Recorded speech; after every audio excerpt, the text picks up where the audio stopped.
In this tutorial video, I will be showing you how to complete step 3, which is to set the quantity filter. This is an optional step. I will also be showing you how to complete step 4, which is to add products to your list. Click on step 3, this filter is used to filter out low quantity items. Let's say I put my quantity filter to 10, so only products that have 10 or more in stock will be added to my list. Now, click on step 4 to add products to your list. For in-depth detail on how to add products to your list, you can check my other video called Adding Items to Your List. To recap, you can use any of the filters at the top and combine it with the filters below it, as well as the keyword filter. Let's say I want to add items in bulk. For example, low shipping. Now, as you see, there are 56,435 products. Here you can manage the shipping price.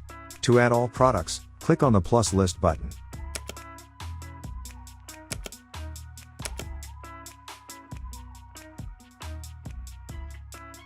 By default, out-of-stock items will not be added, but you can tick the box to add them. There is also a price range filter you can use to add products within a range you entered.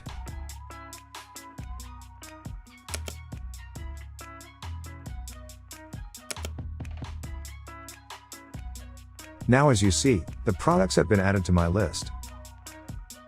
Now as you see here, the quantity filter filtered out 4,625 products because it doesn't have a quantity of at least 10. Let's say I change the quantity filter to 1.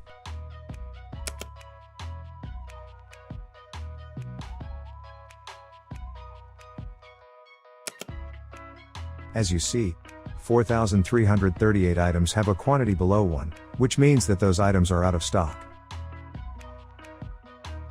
Before applying the quantity filter, you can click on Get Count to see how many products will not be added to your store.